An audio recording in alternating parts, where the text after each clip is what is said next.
यवतमाळ जिल्ह्यातील 31 ग्रामपंचायतींमध्ये सार्वत्रिक निवडणुका होत आहेत आणि 94 ग्रामपंचायतींमध्ये पोटनिवडणूक होतीये।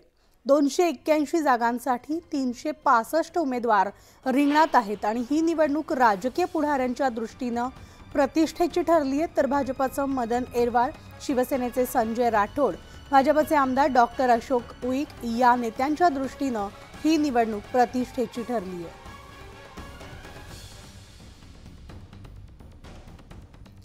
आणि याविषयी आपण सविस्तर अपडेट जाणून घेणार आहोत। आमचे प्रतिनिधी भास्कर मेहरे आपल्या सोबत आहेत। थेट भास्करकडे जाऊयात।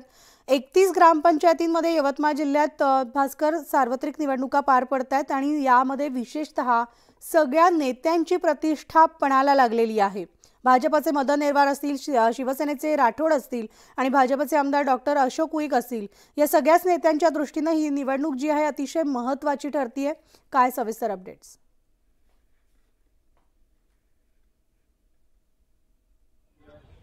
म्हणाली आज यवतमाळ जिल्ह्यामध्ये 31 ग्रामपंचायतमध्ये सार्वत्रिक निवडणूक आहे।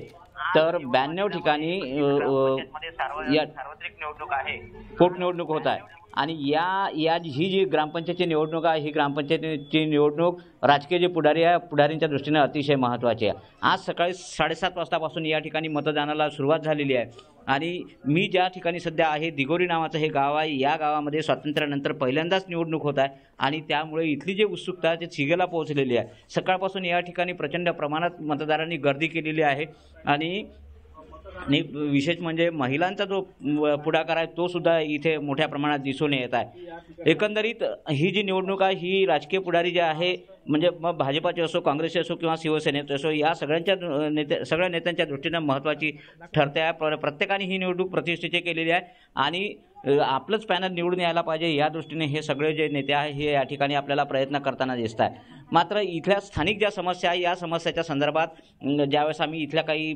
मतदारांकडून जाणून घेतलं तर त्यांनी सांगितलेलं आहे की ज्या स्थानिकच्या ज्या समस्या आहेत त्या कोणीही सोडताना दिसत नाही आहे आणि तरीसुद्धा मतदान मिळावं यासाठी हे जे नेते आहे या ठिकाणी येताना दिसते आहे। भाजपाचे मदन येरवार, अशोक उईके, त्यानंतर मग शिवसेनेचे संजय राठोड या नेत्यांच्या दृष्टीने ही जी निवडणूक आहे ही अतिशय महत्त्वाची आहे म्हणाली।